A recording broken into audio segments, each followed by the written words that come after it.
आप देख रहे हैं उदयपुर न्यूज। आपके साथ मैं हूं कृतिका चौबीसा। खबरों को विस्तार से जानेंगे। फिलहाल एक नजर अब तक की तमाम बड़ी खबरों पर। प्रदेश भर में कांग्रेस सरकार के 1 साल पूरा होने पर भाजपा कार्यकर्ताओं ने रखा उपवास। उदयपुर में किया उपहास, निगम की बैठक में खूब लगाए चटकारे।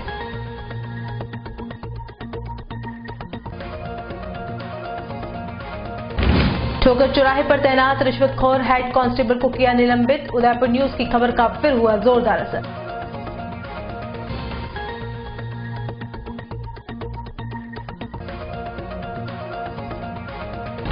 भतीजे के नाम संपत्ति करना बिन बेटे की मां को पड़ा भारी। घंटों तक माता के मंदिर में काटी रात, आखिरकार बेटी ने दी शरण।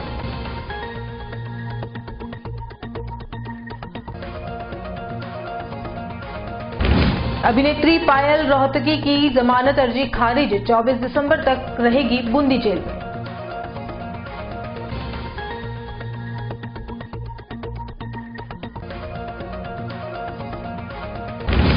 और माली हालत ठीक करने के लिए निगम की पहली बैठक में पास हुए कई प्रस्ताव। नेता प्रतिपक्ष की होड़ में जमकर बोला विपक्ष।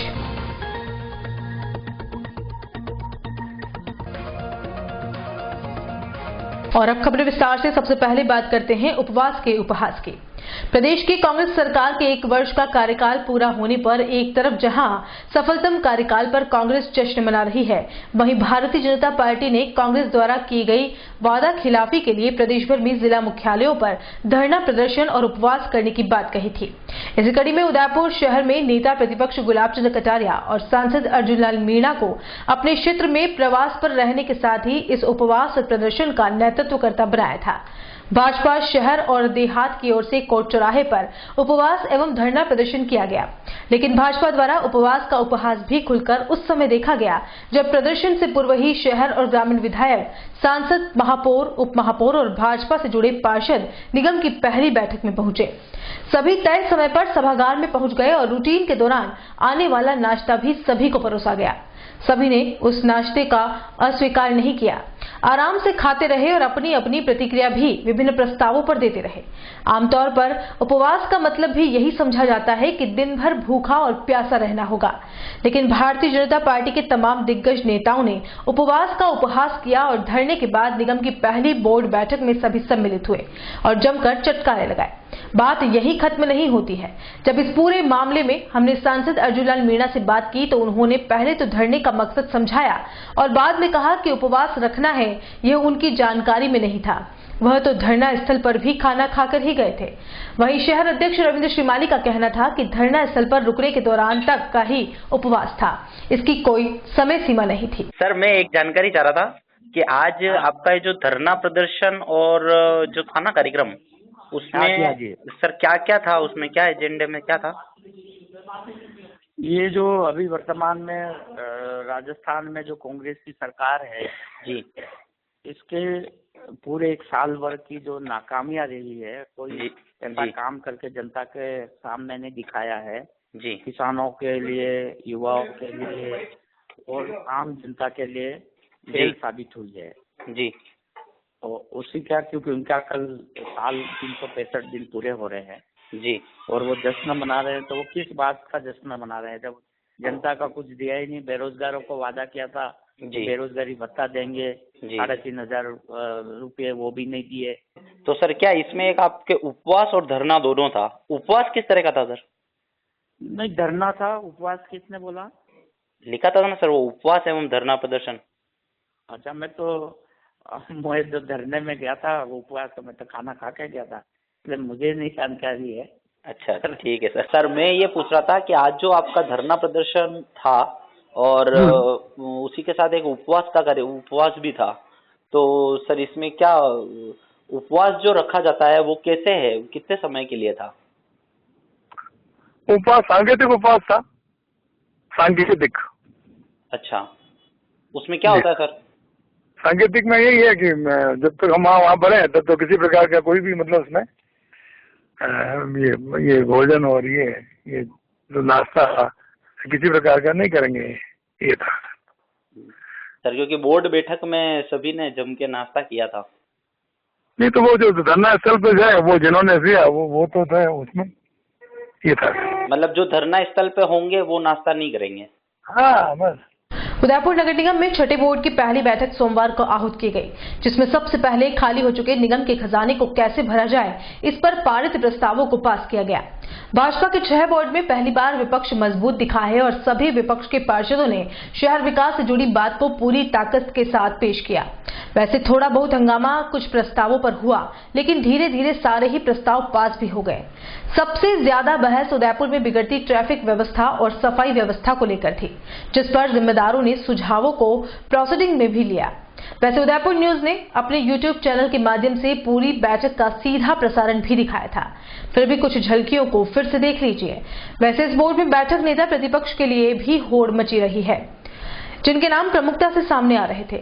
उन पर सभी ने बार बार हर प्रस्ताव पर अपनी बात कुछ इस अंदाज में रखी ताकि मीडिया कर्मियों तक उनकी बात पहुंच जाए और उनके माध्यम से प्रदेश नेतृत्व तक भी निगम में विपक्ष की भूमिका में नेतृत्वकर्ता का चेहरा सामने आ सके।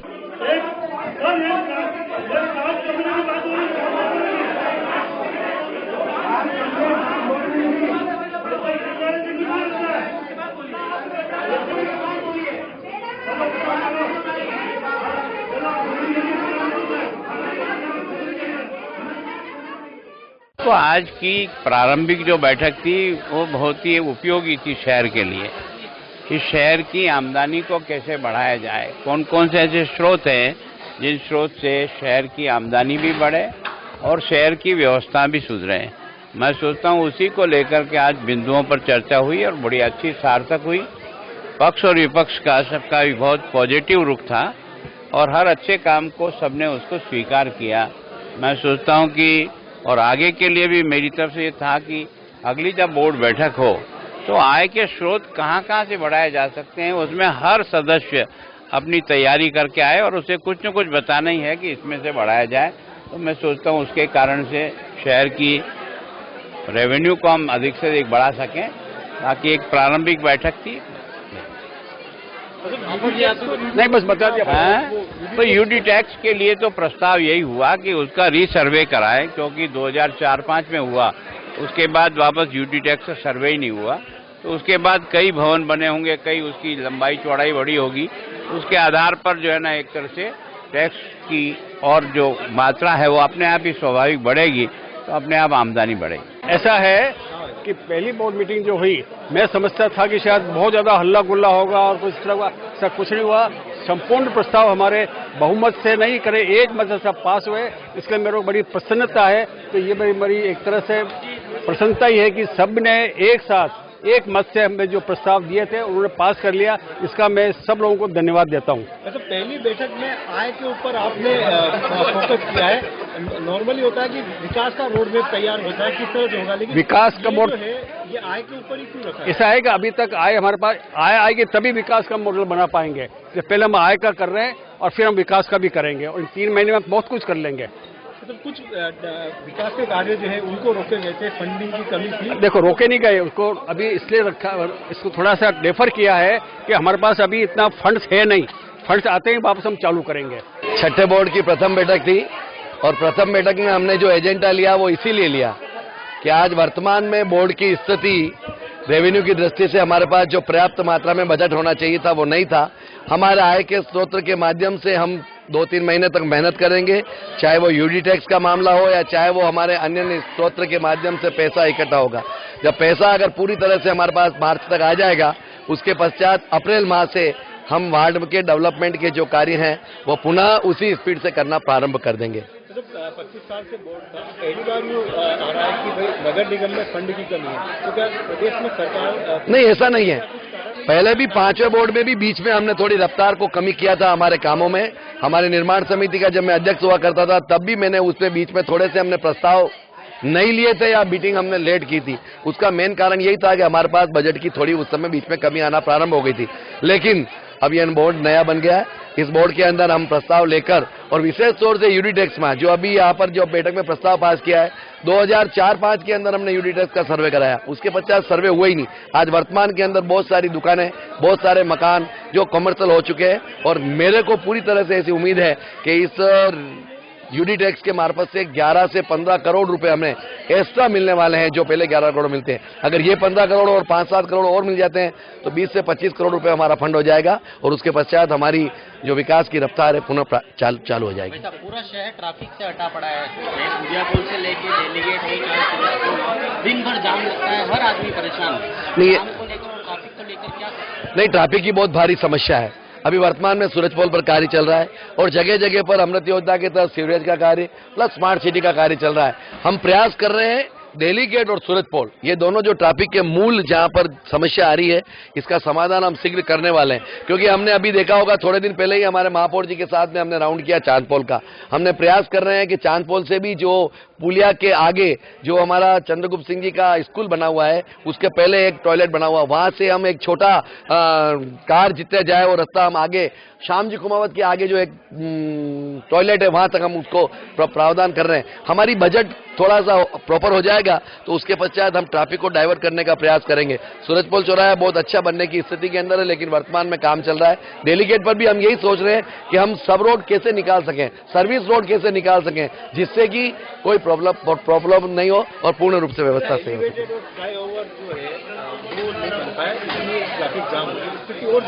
नहीं, आपको एलिवेटेड रोड के भी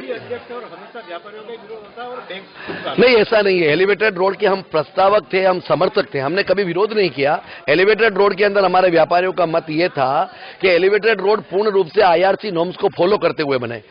जो कंपनी अगर सर्वे करने के पश्चात उसने टेंडर किया था, उस टेंडर के अंदर हमारी जमीनें जो व्यापारियों के बीच में आ रही थी वो अवाप्त करने की बात थी। व्यापारी तैयार था, लेकिन वो 4 फीट और 5 फीट अवाप्त कर रहे थे। हमारे व्यापारियों ने कहा ये 5 फीट की बजाय 15 फीट करो। ये 90 डिग्री के करो पर अगर ये एलिवेटेड रोड बनेगा तो ये दुर्घटना का कारण बन जाएगा, जैसे कि नाथद्वारा में बना। तो हमारा इस चीज का व्यापारियों का विरोध था। हमारा एलिवेटेड का कहीं विरोध नहीं है, फ्लाईओवर का कहीं विरोध नहीं है। हम फ्लाईओवर बनाना चाह रहे हैं। नहीं, हम जैसे छोटे छोटे फ्लाईओवर जैसे कुमारों के पट्टे पर हम बनाने के लिए स्थिति में UIT ने एक टेंडर कर दिया है। आयर की पुलिया से सीधा वो सेवाश्रम निकलने की स्थिति में है। हम सूरजपोल पर सर्विस रोड बनाने की स्थिति में हम ये काम बहुत शीघ्रता से करेंगे। आपको पता है पिछले बोर्ड के अंदर हमने आयर की पुलिया नहीं बनाई, आज वहां पर ट्रैफिक व्यवस्था सुचारू रूप से करने की है। हमने सुकरिया समाधि के सामने से हमने एक डिवाइडर बनाया, लोगों का बहुत आक्रोश और विरोध हमने झेल कर उसके बीच में डिवाइडर बनाया। आज वहां पर ट्रैफिक व्यवस्था में सुधार हुआ है। हम धीरे धीरे ट्रैफिक व्यवस्था को लेकर चिंतित है और बोर्ड में प्रस्ताव लेकर उसको पास करने का प्रयास करें। उदयपुर न्यूज की विश्वसनीयता का एक और प्रमाण सोमवार को उस समय देखा गया जब यातायात पुलिस ने रिश्वत लेने वाले हेड कांस्टेबल हरि सिंह को अगले आदेश तक निलंबित कर दिया। आपको बता दें कि उदयपुर न्यूज ने 14 दिसंबर के बुलेटिन में 200 रुपए दो कानून तोड़ो खबर के जरिए दिखाया था कि किस तरह ठोकर चौराहे पर हरि सिंह ने युवक का चालान नहीं बनाया और मामले को सेटल करने के लिए पहले 300 रुपए मांगे और बाद में 200 रुपए जेब में रखे और बाइक सवार को छोड़ दिया।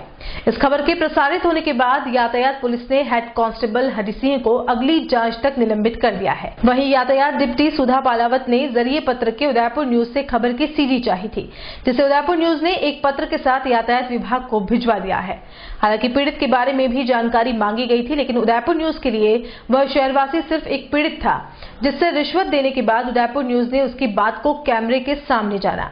इसके अलावा उदयपुर न्यूज व्यक्तिगत रूप से न तो पीड़ित को जानता है, न ही खबर से पहले कभी मिला था।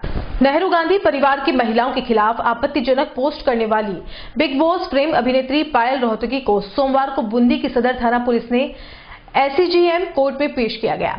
पायल की तरफ से अधिवक्ता भूपेंद्र शाह सक्सेना ने दौरान बहस कहा कि पायल की गिरफ्तारी अभिव्यक्ति की आजादी का हनन है। भारतवर्ष में सभी को अपने विचार रखने का पूरा हक है। वहीं दूसरी ओर कांग्रेस के प्रदेश महासचिव चरमेश शर्मा की ओर से भी पैरवी कर रहे अधिवक्ता दिनेश पारिक ने कहा कि किसी भी व्यक्ति महिला पुरुष पर अभद्र टिप्पणी अपराध की श्रेणी में आता है। उन्होंने पायल को जमानत नहीं देने का पुरजोर अपील की। लोक अभियोजक योगेश यादव ने भी महान पुरुषों पर की गई टिप्पणी को अपराध की श्रेणी में मानते हुए इसे अजमानती अपराध मानते हुए जमानत खारिज करने का आग्रह किया, जिस पर पायल रोहतगी के वकील भूपेंद्र सहाय सक्सेना ने कहा कि पायल ने यह वीडियो अपने मन से नहीं बनाया है और यह पहले से ही सोशल साइट पर अपलोड है। उसी को पढ़कर पायल ने वीडियो बनाया है और अपनी बात को कहा है, जिस पर SCGM हनुमान जाट ने अभिनेत्री पायल की जमानत अर्जी खारिज करते हुए 24 दिसंबर तक न्यायिक अभिरक्षा में जेल भेज दिया। क्या मामला रहा और किस प्रकार की बहस हुई, क्या सामने आया है? एक्चुअल में कोई फिल्म अभिनेत्री है पायल रोहतगी, उसको पुलिस ने अरेस्ट करके पेश किया था मैं परिवादी का वकील था। उनके जमानत प्रार्थना पत्र का हमने विरोध किया, हमने हमारी बहस की। क्या मामला सामने आया पूरा, किस प्रकार से न्यायालय ने फैसला सुनाया? न्यायालय ने उनकी प्रार्थना स्वीकार नहीं करी, उनका प्रार्थना पत्र खारिज कर दिया। कितने दिन के लिए ये तो जैसे में 24 तक के लिए भेजा है न्यायिक अभिरक्षा में। मूल रूप से इसमें जवाहरलाल जी नेहरू, उनकी पत्नी और उनके पिता के संबंध में आपत्तिजनक बातें कही गई थी। इस पर यह मुकदमा चरण शर्मा द्वारा दर्ज किया। तो आज जो पायल रोहतगी यहाँ न्यायालय में उपस्थित होकर क्या रहा, किस प्रकार, कितने तारीख तक 24/12 तक जेल न्यायिक अभिरक्षा में भेजा गया। पायल रोहतगी का जो मामला था उसमें किस प्रकार का फैसला हुआ, क्या बात सामने? पायल जी को आज सदर थाने ने गिरफ्तार करके न्यायालय में पेश किया गया और 67 और 66 डी IT एक्ट के प्रावधानों से उनको अरेस्ट किया गया था। उसके संबंध में बेल पिटीशन उनके द्वारा लगाई गई और न्यायालय ने सुनने के बाद उनको जुडिशियल कस्टडी में भेजा जाकर और डिटेल फैसला आना भी बाकी है, कस्टडी में भेजा जा चुका है। आपने पायल रोहतगी की जमानत याचिका भी लगाई है, उस पर किस प्रकार सुनवाई की गई है? क्या पायल रोहतगी के और जो आर्गूमेंट, बेस ऑफ आर्गूमेंट थे, स्पीच, फ्रीडम और स्पीच तो हर हिंदुस्तानी का अधिकार है जो हमारे मौलिक अधिकारों में आता है। पायल रोहतगी द्वारा कोई क्रिएट किया हुआ नहीं है। पायल रोहतगी ने अपने जो वीडियो जो प्रसारित किया है उसमें ये कहा है कि मैं M.O. मथाई की जीवनी पर जो सोशल मीडिया पे पहले से प्रसारित है उसके आधार पर ये बात बता रही हूँ। उनका बनाया हुआ कोई केस ये नहीं है, उन्होंने कोई गलत बात बताई हो कि उसमें कोई अश्लीलता वाली कैसी बात, कोई देशभक्ति के विरोध वाली बात कुछ भी नहीं है। एक किसी ने जीवनी लिखी और उसको आगे प्रसारित किया है। इसके अलावा पायल रोहतगी ने कोई कार्य नहीं कराया जो इन प्रावधानों के तहत कोई अपराध में आता हो। हमारा ये सबमिशन है कि हम हायर कोर्ट में जाके उनको बेल आउट कराएंगे। एक मां को बेटा नहीं होने का दर्द उस वक्त समझ में आया जब 3 बेटियों वाली पीड़िता ने अपना सब कुछ अपने भतीजे के नाम कर दिया और जब उस मां को सहारे की जरूरत पड़ी तब दत्तक पुत्र बने भतीजे ने भरी सर्दी में मां को बाहर का रास्ता दिखा दिया। उदयपुर शहर के सवीना क्षेत्र में मंजू लोहार के साथ हुई यह घटना सच में दिल दहला देने वाली थी। आपको बता दें कि कुछ वर्ष पूर्व मंजू लोहार के पति का निधन हो गया था।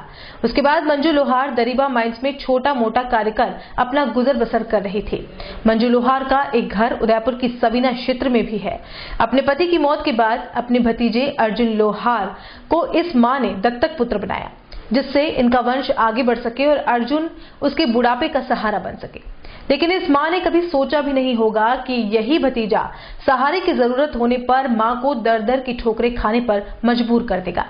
मंजू लोहार के पति की मौत के बाद अर्जुन लोहार ने इनका दत्तक पुत्र बनकर अपनी काकी की संपत्ति दानपत्र पर लिखवाकर खुद हड़प ली और कलयुगी भतीजे ने अनपढ़ मां के साथ पत्र में यह भी लिखवा दिया कि आज के बाद इस संपत्ति पर किसी भी बहन का अधिकार नहीं रहेगा। ऐसे में स्पष्ट होता है कि बहनों को बेदखल कर एक भतीजे ने किस तरह से अनपढ़ मां को पागल बनाया और उनकी जमीन भी हड़प ली। भरी सर्दी में आंखों से आंसू बहाती एक मां अपने ही आशियाने के बाहर बने चबूतरे पर बैठी रही, लेकिन न तो दत्तक पुत्र को दया आई और न ही किसी ने इनकी सुध ली। ये खबर जैसे ही उनकी बेटियों को मिली तो मां को लेने के लिए एक बेटी वहां पर पहुंच गई और सर्द भरी रात काटने के लिए अपने घर ले आई।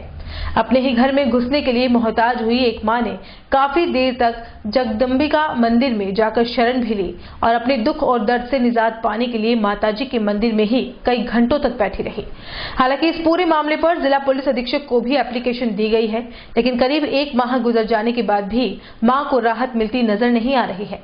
ऐसे में उस बेबस और लाचार मां ने उदयपुर न्यूज का सहारा लिया और उनकी बेटियों ने भी खुलकर अपनी बात उदयपुर न्यूज के सामने रखी। मेरे को चंपालाल जी ने, अर्जुन ने घर से बाहर बेदखल कर दिया और सारी संपत्ति मेरी हड़प ली और मैं सन 11/2/94 से नौकरी करती हूँ दरीबा माइंस में। मैं तो आपका ये मकान आपका है? ये मकान मेरा है और जमीन मेरे को अंदर नहीं जाने दे रहे हैं। क्या कह रहे हैं? ये कह रहे हैं कि ये मकान मेरा है, गिरवे दे रखा है। घड़ी तो बताते हैं 6 लाख में गिरवे दे रखा है, घड़ी कह रहे 11 लाख में गिरवे दे रखा है। किसके पास है अभी? ये चंपालाल जी के पास चाबी है। वो कौन है? चंपालाल जी हमारे देवर है और के अंदर से ताले लगा रखे और चाबी कहते वो गिरवे वाले के पास चाबी है, ताले अंदर से लगा रखे। अच्छा, तो मकान आपका है? मकान मेरा है, जमीन मैंने खरीदी और मैंने बनाया। चंपालाल जी आपके क्या लगता हमारे देवर लगते, उन्होंने चाबी ले ली और मेरे को अंदर प्रवेश नहीं होने दे रहे। आप कहाँ रहते हो? मैं दरीबा माही से रहती हूँ। मैं आई, मैं आज छुट्टी है ऑफ है ना, तो मैं आई। मैंने कहा 1-1.5 महीने बाद मैं रिटायर होंगी तो सामान कहाँ रखूंगी, तो मैंने बोला कि इसको खोलो, तो यहाँ पे आ जाओ मेरे घर पे। तो मेरे घर होते हुए मैं उनके घर पे क्यों जाऊंगी? मैंने पुत्र रख रखा, तो पुत्र भी मेरे पास, उनके पास रहता है, मेरे पास नहीं रहता है पुत्र भी। उसका नाम अर्जुन लोहार।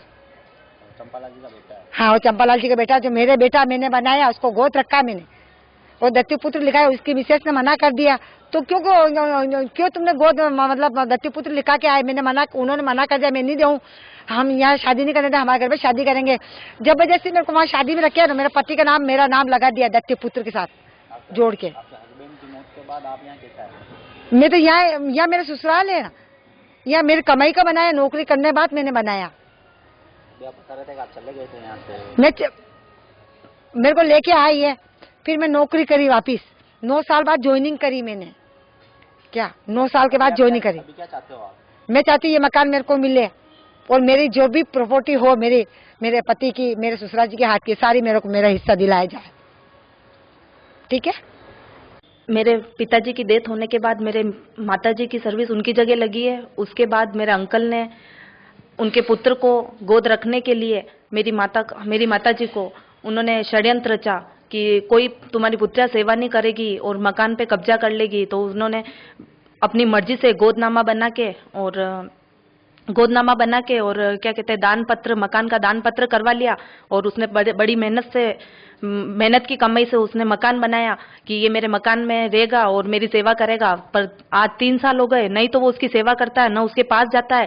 3 साल से उसकी बेटियां उसको अवेदी है। जब उसको आने का मौका मिला कि अब मैं जाऊं, मतलब घर में शादी थी तो इस बहाने वो मुझे रखेगा, तो उसने बोला कि मुझे तो आप यहाँ क्यों आए हो, आप अब यहाँ से चले जाओ, और मैं तो अभी बहुत दूर हूँ। उस लड़के ने ऐसे बोला। तो मम्मी ने बोला कि तू कहाँ पे भी है, तू आजा भाई, मैं मेरी बेटियों को नहीं ला रही हूँ और तू मेरी सेवा कर। तो उसने मना कर दिया कि मैं नहीं आना चाहता हूँ। तो फिर मम्मी ने 4 घंटे तक वहाँ मंदिर में बैठी रही, फिर भी कोई भी नहीं आया। सबने अपने फोन स्विच ऑफ कर दिए। स्विच ऑफ करने के बाद गाँव के लोगों को बोला कि भाई, लोगों ने बोला कि आप चाबी दे दो और उसको अंदर घुसने दो, कि एक हमने मकान गिरवी दे दिया है। तो गिरवी नामे पे भी उसने झूठ बोला कि मेरे मम्मी के साइन है। तो मम्मी ने बोला मेरे साइन है ही नहीं गिरवी नामे पे। और अभी वापिस हफ्ते भर बाद वापिस आई मम्मी, तो उसने बोला कि मैं तो आपको रखना ही नहीं चाहता हूँ। और इस कदर उसने बिल्कुल साफ मम्मी को रखने से मना कर दिया। मना करने के बाद मम्मी ने बोला कि अब मैं तो चाहे कुछ भी हो, तू वापिस आई। तो मम्मी ने बोला कि तू रख मुझे। तो उसने मना कर दिया बिल्कुल ही, और आपसी समझौते के लिए बोला, और बोल रहा है कि पैसे दो तो मैं तुम्हें रखूंगा। अब पैसा सारा मेरी मम्मी ने लगाया, तो अब पैसे कहाँ से लाएगी? और रिटायरमेंट होने का टाइम हो गया, तो वो ऐसे कह रहा है मुझे पैसे अमाउंट दो तो मैं इस मकान की ताले और चाबियां खोलूंगा। इस कदर उसने मकान में ताले लगा दिए और न घुसने दे रहा है। फिर पुलिस भी आई, तो उन्होंने बोला कि आप इनका मकान इनको सौंप दो। तो कह रहे हम अभी तो हम नहीं दे सकते हैं। तो फिर मम्मी को कल झगड़ा हुआ। झगड़ा होने के बाद पूरा परिवार पक्ष इकट्ठा हुआ। इकट्ठा होने के बाद भी वो बेटा उसने नहीं रखा। फिर मेरे हस्बैंड उनको घर लेके आए। फिर सुबह भी मैंने बोला कि मम्मी मैं आपको छोड़ देती हूँ। मैं उनको छोड़ने गई, फिर भी वो झूठ बोल रहा था कि माताजी मेरे घर पे। अगर वो उसको घर होती तो इतनी बात ही नहीं होती, और चाबी ताला खोल देता। हम चाहते भी नहीं। हम यही चाह रहे हैं कि हमारा मकान, मेरी मम्मी को मकान मिल जावे, वो आराम से रहे। और उसकी बेटियां तो आएगी, बेटियां कहाँ जाएगी? अगर वो गोद रहा है तो बेटियों के लिए रहा है। कल मम्मी को कुछ हो जाता है तो वो हमें अंदर घुसने ही भी नहीं देगा, न कुछ काम करने देगा। तो मतलब बेटियों का हक पहले है ना, हमें कुछ चाहिए भी नहीं था। वो अगर राजी खुशी रहता तो हम उसको रखने के लिए तैयार थे। उसका नाम अर्जुन लोहार, अर्जुन जनरेटर। उनका यहाँ मारवाड़ी बर्तन वाले के पास में उनका ऑफिस है, अर्जुन जनरेटर के नाम से चलता है। बल्कि उनके कोई कमी नहीं है, फिर भी वो मतलब इतनी सी जमीन के लिए, और मेरी मम्मी की माताजी को वो नहीं रखना चाह रहा है। वो यूं कहते हैं कि भाई हमने पैसा लगाया है, अब आपने पैसा लगाया तो आप कोर्ट केस कर दो। और मेरी मम्मी ने पैसा लगाया है, तो मेरी मम्मी ने तो मकान बनाया है, खुद जमीन खरीदी है, तो उस मकान में वही देगी ना। और उसने लिख के दिया है कि 100 साल तक जीते जी मैं आपकी सेवा करूंगा। और उसके बाद लेकिन उसने तो 3 साल छोड़ के एक बार भी मम्मी के पास नहीं गया, और जब भी जाता था त्योहारों पे जाता था, आज मुझे इतने पैसे चाहिए, आज मुझे इतने पैसे चाहिए, तो मम्मी दे देती थी। मम्मी ने सोचा कि मेरी बेटियों से अच्छा हुआ ये लड़का है। अब उसमें जब वो बीमार हुई तो उसको पता चला कि मेरा कौन है कौन नहीं है। फिर हम लेने गए वहां दरीबा से लेके आए न, फिर मेरे घर पे रही और इलाज करवाया न, अब जाके वो सही है। और फिर ये और न आपसी समझौता भी करने के लिए तैयार नहीं है कि हमें पैसा दो बस। जिले के सलुम्बर कस्बे के महाकाल सेना मेवाड़ द्वारा सोमवार को भारी संख्या में सेना के कार्यकर्ता एवं नगरवासी रावली पोल परिसर में एकत्रित होकर रैली के रूप में नगर के मुख्य मार्ग से होते हुए उपखंड कार्यालय पहुंचे, जहां महाकाल सेना के संस्थापक धर्मेंद्र भोई, संरक्षक नरेश जोशी एवं पूर्व पार्षद रमेश उस्ता ने सलुम्बर चिकित्सालय की चरमराती व्यवस्था को सुधारने को लेकर मुख्य सेवक के नाम उपखंड अधिकारी मणिलाल को ज्ञापन सौंपा। इस मौके पर महाकाल सेना के नगर प्रवक्ता चिराग चंचावत ने बताया कि उदयपुर जिला मुख्यालय के बाद सलुम्बर उपखंड का सामान्य चिकित्सालय सबसे बड़ा है और सबसे ज्यादा ओपीडी है। इतना बड़ा चिकित्सालय होने के बाद भी आवश्यकता के अनुरूप चिकित्सक उपलब्ध नहीं है। चिकित्सकों की कमी के साथ साथ मुफ्त जांच की मशीनें हैं, उनको ऑपरेट करने वाले कार्मिक भी बराबर नहीं है। सोनोग्राफी की लाखों की मशीन होने पर भी 1 साल से ऑपरेटर को नियुक्त नहीं किया गया है, जिससे आम जनता को जांच करवाने के लिए निजी सेंटर पर उदयपुर जाना पड़ता है।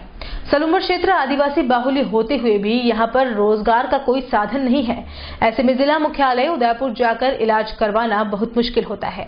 इस विषय को लेकर भी महाकाल सेना के कार्यकर्ताओं ने चेतावनी देते हुए कहा कि सलुम्बर चिकित्सालय में पर्याप्त मात्रा में चिकित्सक की नियुक्ति करते हुए यहां की कमियों को दूर करने के आदेश जारी किए जाए। महाकाल सेना मेवाड़ एवं सलुम्बर की समस्त जनता के द्वारा सलुम्बर के सामुदायिक स्वास्थ्य केंद्र में हो रही असुविधाओं के लिए एक ज्ञापन मुख्यमंत्री के नाम सौंपा गया है, जिसमें आज सलुम्बर में सोनोग्राफी की व्यवस्था नहीं होने के कारण आसपास ग्रामीण क्षेत्रों से मरीजों का इलाज नहीं होता है, जिन्हें अपने इलाज एवं जांच सुविधाओं के लिए जिला मुख्यालय उदयपुर जाना पड़ता है।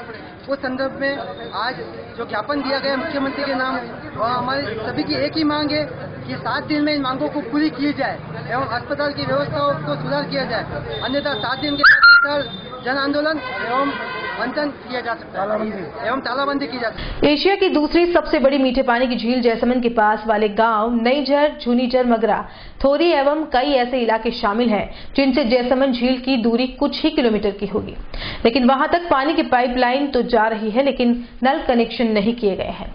गर्मी के मौसम में यहाँ के लोगों को पानी की बहुत समस्या होती है। अदवास में पानी के नल कनेक्शन है, पर पास के गांव अजबरा में पानी नहीं है। आसपास के हैंडपंपों पर भी चिकित्सा विभाग की ओर से नोटिस भी चस्पा किए गए थे कि इन पंपों से निकलने वाले पानी में फ्लोराइड की मात्रा काफी है और ये पीने के लायक नहीं है। इस पर इन गांवों के युवाओं ने एक प्रतिनिधि मंडल ने सोमवार को जिला कलेक्ट्रेट पहुंचकर प्रशासन को इस समस्या से अवगत करवाया और पीने की पानी की सबसे बड़ी समस्या से निजात दिलाने की अपील की।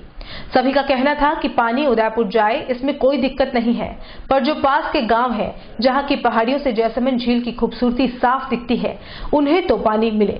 इस दौरान चिराग शर्मा, भेरू सिंह, लाल सिंह, हितेश चौबीसा, डूंगर सिंह, शक्ति सिंह, हितेश शर्मा, पुष्कर शर्मा मौजूद रहे।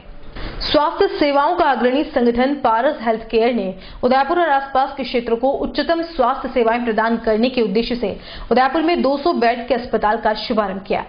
इस अवसर पर डॉक्टर धर्मेंद्र नागर, ग्रुप एमडी पारस हेल्थ केयर ने बताया कि हमें उदयपुर में पारस जय के अस्पताल का शुभारंभ करते हुए खुशी हो रही है। हमने इस अस्पताल का शुभारंभ सभी को उच्च गुणवत्तापूर्ण स्वास्थ्य सेवाएं उचित दाम पर उपलब्ध करवाने के लिए किया है। उल्लेखनीय है कि यह उदयपुर, चित्तौड़, डूंगरपुर, बांसवाड़ा, राजसमंद, मध्य प्रदेश व गुजरात के आसपास के क्षेत्रों को स्वास्थ्य सेवाएं उपलब्ध करवाएगा। शुभारंभ के अवसर पर group CEO doctor Shankar Narang ने बताया कि पारस जय के अस्पताल में 200 बेड की क्षमता है, जो कि एक उन्नत कैथ लैब, एमआरआई, सीटी, मॉड्यूलर ओटी, डायलिसिस और 60 आईसीयू बेड से सुसज्जित है। यह एक मल्टी सुपर स्पेशलिटी अस्पताल है, जिसमें internal medicine, cardiology, cardiac surgery, neuro surgery, neurology, gastroenterology, nephrology, orthopaedic, urology और न्यूनतम इन्वेसिव सर्जरी के साथ साथ सभी आधुनिक चिकित्सा सुविधाएं उपलब्ध है। यह अस्पताल उदयपुर व आसपास के लोगों को उत्कृष्ट चिकित्सा सेवाएं उचित दरों पर देने के लिए समर्पित है। पारस हेल्थकेयर की स्थापना सन 2006 में देश के हर आम व खास को उचित कीमत पर उच्चतम स्वास्थ्य सेवाएं प्रदान करने के मिशन के साथ की गई थी। पारस हॉस्पिटल में काम करने वाला हर एक व्यक्ति डॉक्टरों से लेकर नर्सों और प्रबंधन सभी को उच्च गुणवत्ता वाली स्वास्थ्य सेवा देने के प्रयास में एकजुट है। अच्छी टर्शरी केयर सुविधाएं देना चाह रहे हैं। इस प्रदेश में, इस शहर में बहुत सारी मेडिकल फैसिलिटीज हैं, बट आप सभी लोग जानते हैं कि फिर भी यहां से मरीज अहमदाबाद जा रहा है इलाज के लिए। हमारा सबसे बड़ा उद्देश्य ये होगा कि किसी भी आदमी को अहमदाबाद ना जाना पड़े किसी भी सेवा के लिए, तो उससे सस्ता भी पड़े, क्वालिटी भी हो और सारी सर्विसेज प्रोवाइड कर पाए। आई थिंक मुझे बड़ी खुशी है कि पारस अस्पताल उदयपुर में आया है। पारस अस्पताल अपनी उचित दामों की सेवाओं के लिए, क्वालिटी सेवाओं के लिए, क्लिनिकल एक्सीलेंस के लिए पूरे नॉर्थ इंडिया में जाना जाता है। हम बिहार से लेके हरियाणा, पंजाब तक, उत्तर प्रदेश तक, अब राजस्थान में अपनी सेवाएं दे रहे हैं और मैं चाहता हूं कि उदयपुर के लोग इन सेवाओं को लें, परखें और विश्वास प्राप्त करें कि पारस हेल्थ केयर के मायने में आपका बेस्ट ऑप्शन है इस प्रदेश में, इस शहर में। सर क्या सबसे बड़ी खासियत ये रहेगी कि हम चाहे हाई एंड सर्विसेज जो है, जैसे हैं जॉइंट रिप्लेसमेंट, ट्रांसप्लांट्स, ये सारे प्रोग्राम आपके इसी शहर में हम करेंगे। ये हमारी कोशिश है। हम सिर्फ वही नहीं, हम सिर्फ खांसी बुखार जुलाब वो सब इलाज तो करेंगे, लेकिन हाई एंड काम भी करेंगे। तो इसलिए हम चाहते हैं कि किसी मरीज को इस शहर से बाहर ना जाना पड़े किसी भी इलाज के। उदयपुर बार एसोसिएशन का आगामी 22 दिसंबर को चुनाव होने जा रहा है। इस बार चुनावी मैदान में 5 अधिवक्ता अध्यक्ष पद के लिए उतरे हैं। सोमवार को कोर्ट परिसर में आमने सामने कार्यक्रम आयोजित किया गया, जिसमें सभी प्रत्याशियों ने अपना अपना परिचय देते हुए जीतने के बाद बार के लिए किए जाने वाले कामों के बारे में बताया। इस मौके पर सभागार में कई वरिष्ठ अधिवक्ता और जूनियर अधिवक्ता मौजूद रहे। सभी प्रत्याशियों ने जब एक एक कर अपनी योजनाएं गिनाई, तो उसके बाद सभागार में बैठे मतदाताओं ने भी कई सवाल भी पूछे, जिनके प्रत्याशियों ने जवाब भी दिए। आपको बता दें कि बार अध्यक्ष पद के लिए मनीष श्रीमाली, चेतनपुरी गोस्वामी, रामलाल जाट, हुकम सिंह, गिरजा शंकर मैदान में है। वहीं 2401 मतदाता हैं जो कि अपने मताधिकार का प्रयोग कर सकेंगे। उसके बाद लगातार सभी भाइयों और देवता के मार्गदर्शन में सभी के सहयोग करता रहा। मैं इस वर्ष के चुनाव में अध्यक्ष पद का प्रत्याशी हूँ। आप सभी सम्मानित। और बुलेटिन में यहाँ रुकेंगे एक ब्रेक के लिए। आप देखते रहिए उदयपुर न्यूज। शहर के बीचों बीच बसा सिद्धि विनायक हॉस्पिटल।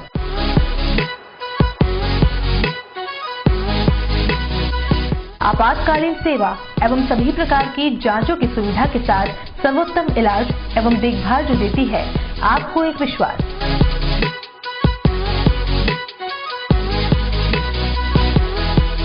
सभी प्रकार के ऑपरेशन, अत्याधुनिक मशीन से लैस आईसीयू की सुविधा उपलब्ध।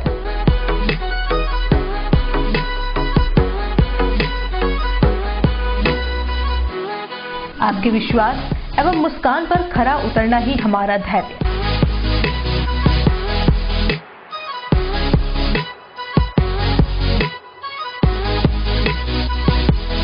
सिद्धि Vinayak hospital, main road, sector 6, Hiran Nagri, Udaipur. Call it 9660 733 167।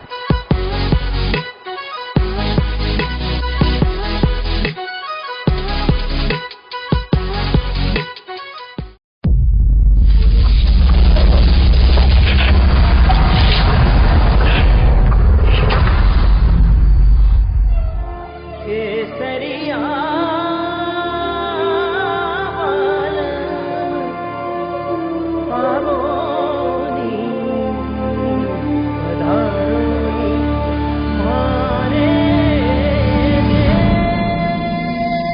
Udaipur में 19 से 21 दिसंबर को शोभापुरा 100 फीट रोड स्थित अशोका ग्रीन पैलेस में Udaipur hospitality and catering conclave और इंडियन फूड कार्निवल 2019 का आयोजन होगा। ये कॉन्क्लेव मुख्य आयोजक इंडिया 2020 एग्जीबिशन, सह आयोजक Lakshmi publicity and digital HNH 2020 और एम स्क्वायर की ओर से किया जा रहा है। इस कॉन्क्लेव और फूड कार्निवल से नई होटल के निर्माण, नई तरह के फूड का निर्माण और कैटरिंग में नई तकनीकों के उपयोग बढ़ेंगे, जिससे संपूर्ण उदयपुर को फायदा मिलेगा।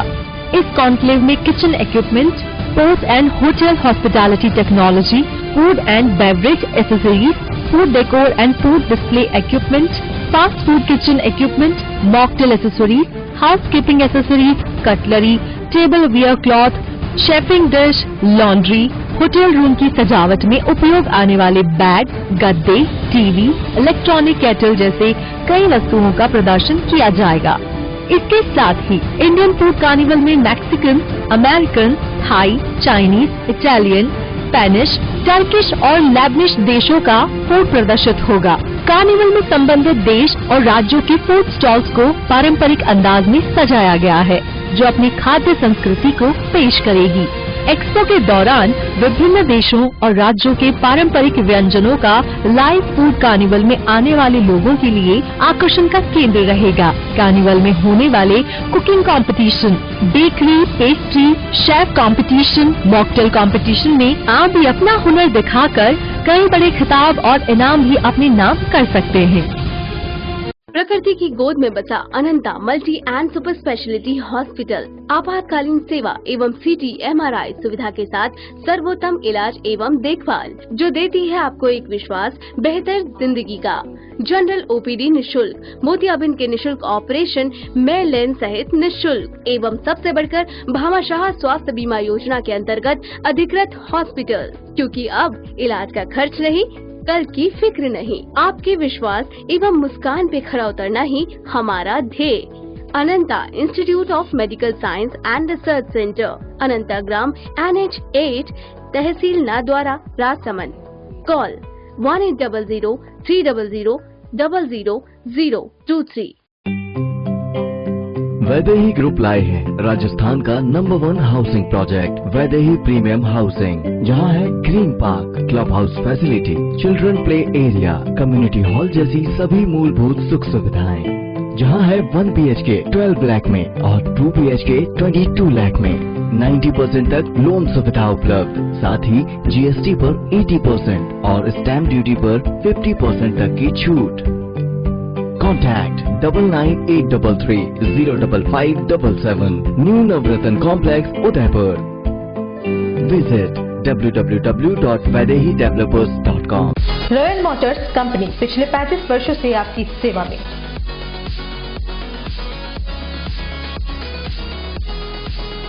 हीरो मोटोकॉर्प का सबसे बड़ा व विस्तृत शोरूम एवं वर्कशॉप,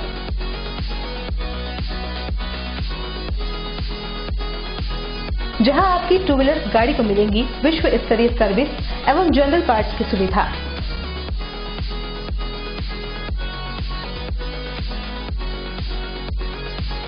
हीरो मोटोकॉर्प के सभी मॉडल सभी रंगों में उपलब्ध।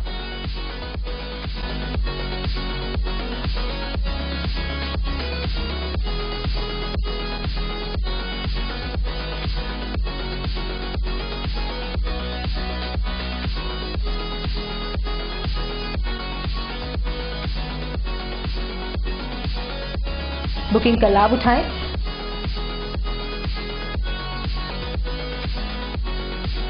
Royal Motors company 57 Panchvati Udaipur. Phone number 02942426-838। उस दिन तो मैं डर ही गई थी। रात के 1 बजे मैं कहाँ जाऊं? काफी भीड़ भी जमा हो गई थी। भीड़ में से किसी ने मुझे GBH ट्रोमा इमरजेंसी का कार्ड दिया। मैंने वहाँ फोन किया तो एक कॉल करने से तुरंत एम्बुलेंस आ गई। वहाँ के डॉक्टर, नर्स और स्टाफ ने ऐसे संभाला कि मुझे कुछ पता ही नहीं चला। उफ पापा, क्या बोलूं। उसके बाद नर्स ने जब मेरे कंधे पर हाथ रखा तो मुझे एक भरोसा मिला। पापा, सिर्फ एक सलाह ने, सब कुछ पहले जैसा ठीक कर दिया। तू तो पागल है। पापा, आप ही तो हो हमारे सब कुछ। एक्सीडेंट, ट्रोमा या किसी भी इमरजेंसी में भरोसा कर सकते हैं सिर्फ NABH प्रमाणित GBH अमेरिकन हॉस्पिटल पर। जयपुर के बाद प्रदेश का एकमात्र NABH प्रमाणित हॉस्पिटल GBH अमेरिकन हॉस्पिटल, कोठी बाग, भट्ट जी की बाड़ी, उदयपुर। ब्रेक के बाद आपका स्वागत है। हाल ही में भारतीय जनता पार्टी की ओर से हुई मंडल अध्यक्ष के नामों की घोषणा की गई थी। इसी कड़ी में सलूम्बर ग्रामीण मेवल में भी मंडल अध्यक्ष के नाम की घोषणा हुई थी, लेकिन मंडल के कार्यकर्ताओं ने नए मंडल अध्यक्ष को नहीं स्वीकारा है और उनका भारी विरोध कर रहे हैं। सोमवार को मंडल के कार्यकर्ता नेता प्रतिपक्ष गुलाब चंद कटारिया से पार्टी कार्यालय मिलने पहुंचे, जहां नए मंडल अध्यक्ष नाहर सिंह को बनाने पर विरोध जताया और कहा कि नाहर सिंह कांग्रेस में थे जो कुछ समय पहले भाजपा में आए हैं और उन्हें मंडल अध्यक्ष बना दिया गया, जबकि केवाराम पटेल बहुत पुराने कार्यकर्ता रहे जो कि पूर्व में भी मंडल अध्यक्ष भी रहे हैं। ऐसे में कार्यकर्ता केवाराम पटेल को अध्यक्ष पद पर चाहते हैं। यही नहीं, कार्यकर्ताओं ने कहा कि आने वाले समय में पंचायत चुनाव आने वाले हैं, ऐसे में इसका असर सीधा चुनाव पर भी पड़ सकता है। आपको बता दें कि कुछ दिनों पूर्व भी मंडल के कार्यकर्ताओं ने एक बैठक रखी, जिसमें सर्वसम्मति से कहा गया कि केवाराम पटेल को मंडल अध्यक्ष बनाने की सहमति हुई, लेकिन पार्टी के आला नेताओं ने नाहर सिंह को मंडल अध्यक्ष बना दिया, जिसका पुरजोर विरोध किया जा रहा है। हमारे मेवल मंडल में सर्वसम्मति से सभी कार्यकर्ताओं ने मिलकर एक नाम तय करके यहाँ से भेजा था, जिसमें 150-200 कार्यकर्ता हम एकत्रित हुए रोडदेश्वर महादेव मंदिर में, जिसमें अनिल जी भाई साहब भिंडर से हमारे यहाँ आए थे प्रभारी बनकर।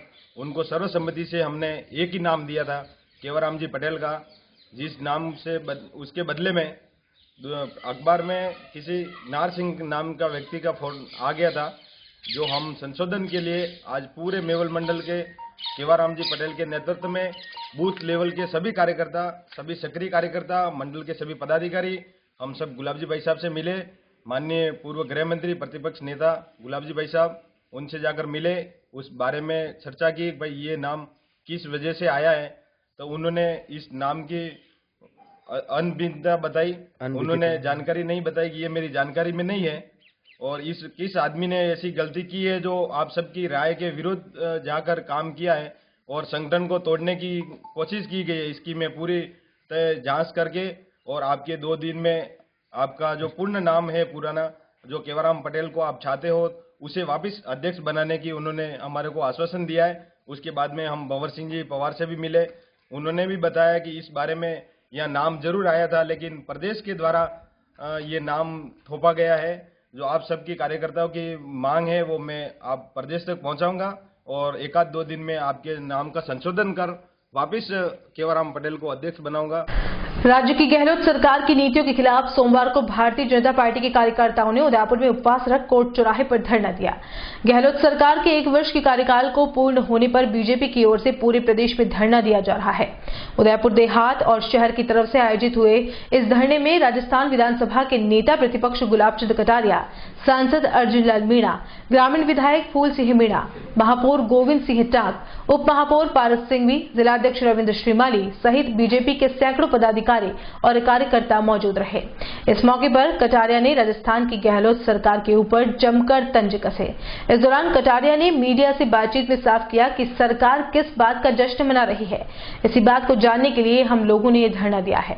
कटारिया ने कहा कि गहलोत सरकार ने 1 साल में ऐसा कोई कार्य नहीं किया है जो आमजन के गले उतर रहा हो।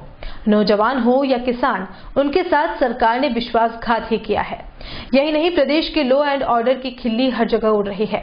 कटारिया ने कहा कि पंचायत चुनाव में सरकार अपना कार्य करेगी और हम अपना कार्य करेंगे और हम पूरी ताकत के साथ सरकार के खिलाफ मैदान में उतरेंगे। इस मौके पर कटारिया ने हिंदू धर्म पर अपनी बात रखते हुए साफ किया कि हिंदू धर्म एक ऐसा धर्म है जो सभी को साथ लेकर चलता है। इस मौके पर कटारिया ने नागरिकता बिल पर भी अपनी बात रखते हुए राज्य सरकार के ऊपर हमला बोला। कटारिया ने कहा कि केंद्र के विषयों पर राज्य सरकार का कोई हस्तक्षेप नहीं होता है। ऐसे में राज्य सरकार द्वारा नागरिकता के विषय पर अड़ंगा लगाना उचित नहीं है। कटारिया ने गहलोत के बयान पर जवाबी हमला बोलते हुए कहा कि बांग्लादेश के नागरिकों राजस्थान सरकार नागरिकता दे सकती है क्या? प्रदर्शन में अधिकतर नवनिर्वाचित पार्षद भी मौजूद थे। सरकार निकम्मी है।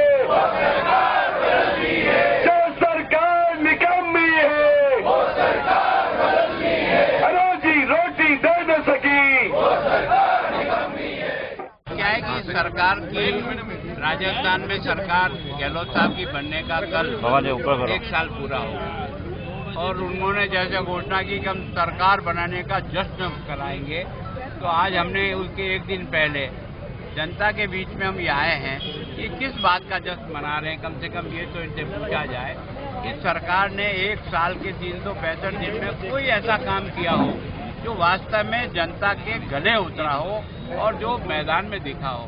सच में इसने धोखा करके जो राज लिया है, और वो भी बहुत छोटी सी मार्जिन से लिया, कोई बहुत बड़ा नहीं।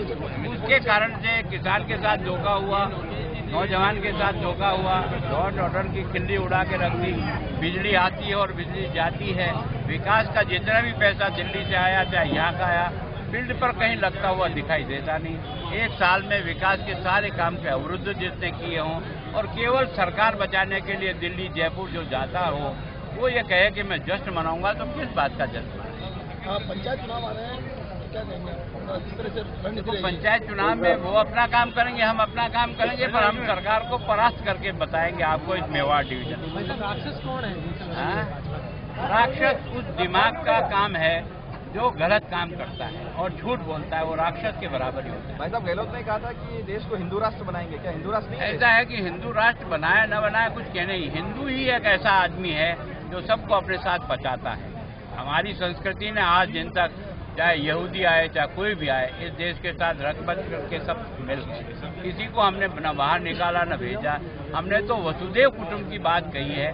तो जो संस्कृति इतनी महान है कि दुनिया को अपना घर मानती है और सबको बराबर समझती है, ये तो केवल इनके दिमाग में क्या, वो नेहरू जी ने मुझे गधा कह दो लेकिन हिंदू मत को, उस लाइन पे जा रहे हैं। मैं सोचता हूँ उनको शांति से बैठ के सोचना, हिंदू कोई धर्म पद्धति नहीं है, कोई पूजा पद्धति नहीं है। हिंदू वो संस्कृति का विचार है जिसमें इंसान को इंसान समझ करके व्यवहार करने का आदेश है। भाई साहब, नागरिक संशोधन बिल राजस्थान में लागू हो गया नहीं, इस पे संशय बना हुआ है। कोई सवाल ही नहीं। उनको थोड़ी बहुत भी समझ हो कि जो कानून केंद्र की विधानसभा करती है, आपके राज्य में पास कराने के लिए जिस चीज को भेजें, वो तो समझ में आ सकती है कि आप लागू करोगे कि नहीं, पर जिसमें ना आपको राज्य को कोई उसमें अधिकार है और जो विषय केंद्र के हैं उसमें आप क्या अड़ंगा अड़ाओगे? नागरिकता क्या बांग्लादेश को आप राजस्थान की एक सरकार दे देगी क्या?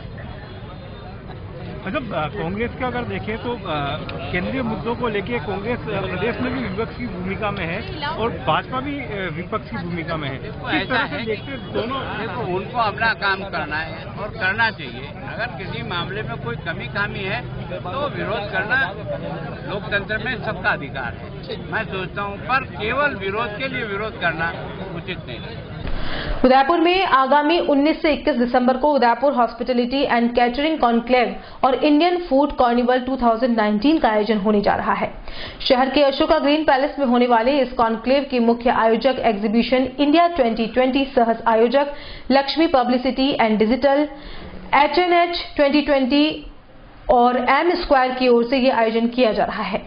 आयोजन की विस्तृत जानकारी देते हुए सोमवार को शौर्यगढ़ रिजॉर्ट एंड स्पा में आयोजित पत्रकार वार्ता में एग्जीबिशन इंडिया 2020 के निदेशक और कॉन्क्लेव के मार्केटिंग डायरेक्टर अमित भसीन ने बताया कि 19 दिसंबर को लेक सिटी मॉल स्थित होटल रेडिसन और 20 दिसंबर को भुवाड़ा रोड स्थित होटल योइस में शाम 7 बजे कॉन्क्लेव का आयोजन होगा, जिसमें होटल इंडस्ट्री से जुड़े देश के नामी बिजनेसमैन तकनीकी सत्रों में होटल, रेस्टोरेंट और कैटरिंग बिजनेस में आ रही समस्याओं, व्यापार विस्तार, फूड सेफ्टी सहित कई मुद्दों पर अपने विशेष उद्बोधन देंगे। इसके साथ ही अशोका ग्रीन में होटल, रेस्टोरेंट या कैटरिंग बिजनेस में उपयोग आने वाली विभिन्न वस्तुओं की यहां लगी 70 स्टॉल पर प्रदर्शन होगा।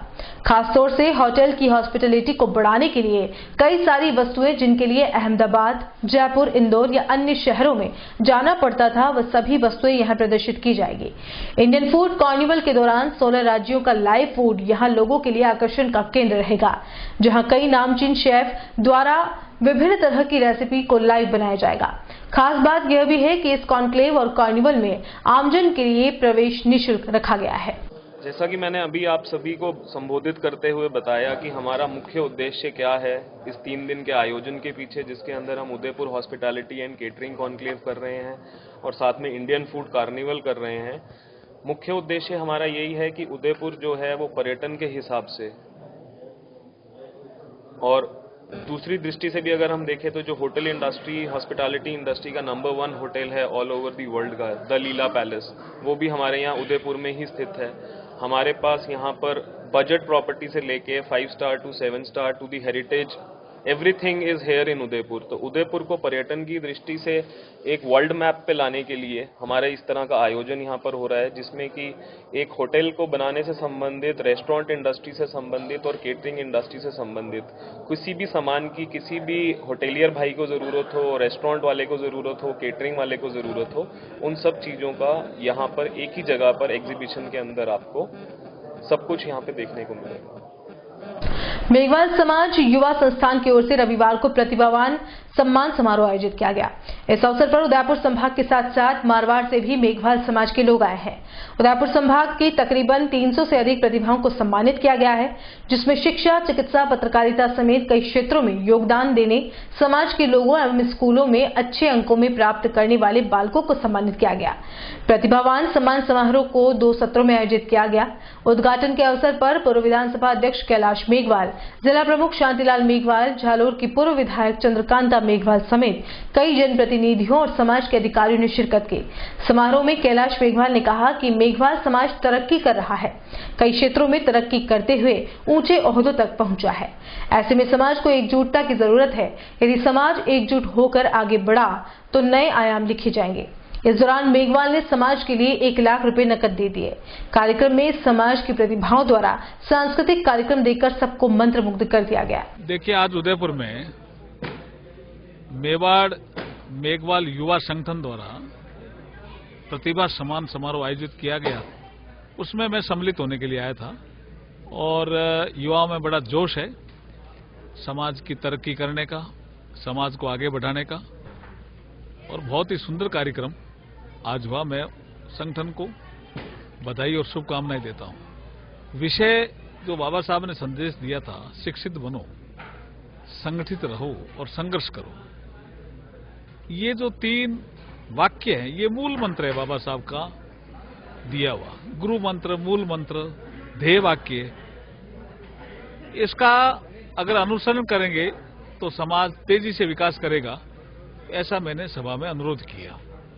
उदयपुर नगर निगम में छठे बोर्ड की पहली बैठक में एक और महत्वपूर्ण बात देखी गई कि अब बैठक के लिए बना सभागार छोटा पड़ने लगा है। हालांकि 60 से ज्यादा पार्षद मौजूद तो थे, वहीं ताराचंद जैन का अनुपस्थित रहना भी चर्चा में रहा। वैसे आपको बता दें कि 70 पार्षद और 7 सहव्रत पार्षदों के नियुक्त होने के बाद 77 पार्षद तो यहां पर बैठेंगे ही, वहीं कम से कम भी विभिन्न विभागों से जुड़े 25 से अधिक अधिकारियों भी जवाब देने के लिए यहां पर बैठना होगा। ऐसे में हर बोर्ड बैठक में मीडिया कर्मियों की उपस्थिति भी हर बार रहती है, लेकिन उन्हें तो आज तक डायस के पास बनी सीढ़ियों पर ही बैठना पड़ा है। कुल मिलाकर यह सभागार अब छोटा पड़ने लगा है। इस पूरे मसले पर उदयपुर न्यूज ने जब उप महापौर पारस सिंघवी से पूछा तो उन्होंने साफ किया कि आने वाले समय में आगे के खाली पार्टी में 20 कुर्सियों की और व्यवस्था करें ताकि समस्या न हो। नहीं, ये बात सत्य है कि हमने उस परिप्रेक्ष्य में जब 55 पार्षद हुआ करते थे, पहले 50 थे, फिर 55 थे और उसके 50 वर्तमान में 70 पार्षद हो गए, और मीडिया के बंधु भी पहले से 2 गुना बढ़े हैं, इसमें कोई दो राय नहीं है, 3 गुना बढ़े हैं। हमारी कोशिश रहेगी कि हम इसको थोड़ा सा एक्सटेंशन करके और जो थोड़ा पार्ट आगे का खाली है इसको आगे बढ़ाकर हम और 15-20 सीटों की व्यवस्था करेंगे, जिससे कि तकलीफ कोई भी नहीं हो। धन्यवाद। और चलते चलते एक नजर अब तक की हेडलाइंस पर। प्रदेश भर में कांग्रेस सरकार के 1 साल पूरा होने पर भाजपा कार्यकर्ताओं ने रखा उपवास। उदयपुर में किया उपहास, निगम की बैठक में खूब लगाए चटकारे।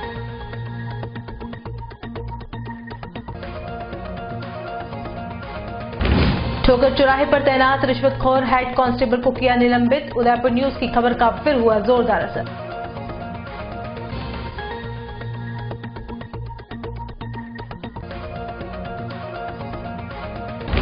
भतीजे के नाम संपत्ति करना बिन बेटे की मां को पड़ा भारी। घंटों तक माता के मंदिर में काटी रात, आखिरकार बेटी ने दी शरण।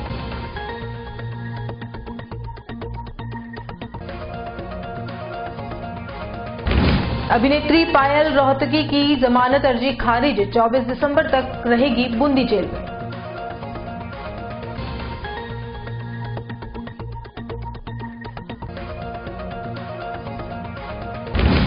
और माली हालत ठीक करने के लिए निगम की पहली बैठक में पास हुए कई प्रस्ताव, नेता प्रतिपक्ष की होड़ में जमकर बोला विपक्ष।